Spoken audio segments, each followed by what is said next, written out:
Cuando yo llegué a la universidad, él era académico y yo era estudiante, pero lo ubicaba por su apellido. Y estas cosas de la vida nos llevó después a ser compañeros de trabajo, él como biólogo, yo como físico. Y sí, pues, éramos cercanos porque decíamos nosotros, éramos primos. Y una de las cosas que yo puedo relevar, ¿no es cierto?, como académico, bueno, él, biólogo, investigador, docente, además miembro por varios años de la junta directiva, y eso lo hacía un académico de excelencia.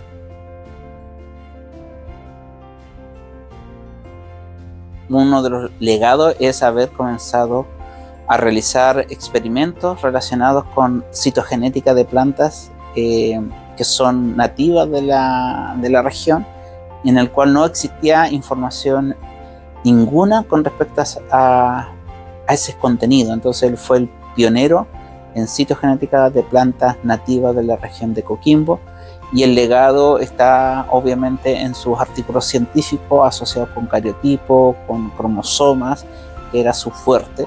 Y obviamente el legado secundario es haber formado estudiantes de pregrado, pero también estudiantes de posgrado. Bueno, el profesor Palma es una persona muy auténtica. Creo que él llegaba a sus estudiantes también. Yo fui su alumno también. Él tenía una forma muy particular de enfrentar la docencia. Él partía como una persona común y corriente, interesándose por sus estudiantes, quiénes eran, a qué se dedicaban, por qué estaban acá. Y a partir de eso generaba un vínculo de confianza. Y creo que ese era el sello que él siempre marcó. La confianza y la proximidad de las personas que él conocía.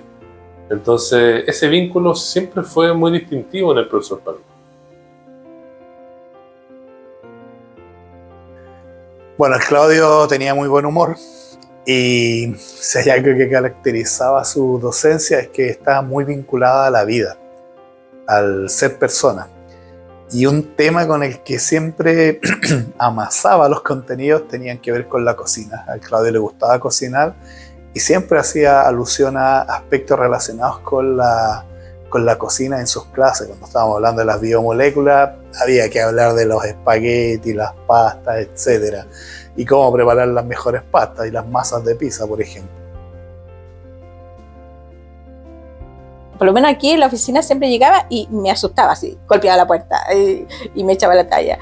Y bueno, siempre andaba también con su café, pues, muy ameno, él siempre preocupado, siempre preguntaba cómo estábamos, cómo estaba la familia.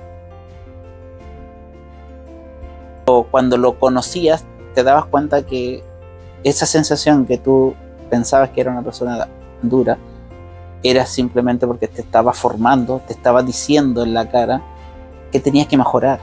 Y a lo mejor podía ser duro, pero lo hacía con mucho corazón. Después, cuando uno lo conocía en profundidad, te das cuenta lo cariñoso, obviamente lo entregado que era, un buen amigo, porque quien se fue no solamente fue mi profesor de pregrado, sino fue un gran amigo. El profesor Palma es una persona de un corazón gigantesco y que desde el primer día siempre nos dijo a mí y a mis compañeros que llegamos acá que más que ser buenos científicos, lo primero era ser muy buena persona. Claudio era una persona muy noble. Nunca escuché malas palabras de otros que vinieran de Claudio, nunca tampoco que alguien se refiriera en malos términos a mi amigo. Claudio tenía esa capacidad de conectarse con las personas más allá de los cargos, más allá de lo que hiciera, sino que de preocuparse genuinamente por las personas. Que lo acompañó un gran hombre, ¿eh? A su familia, a su señora, a sus hijos. Tuvieron la suerte de tener un gran hombre, un gran padre, un gran esposo, que lo acompañó el tiempo, bueno, que estaba destinado para eso.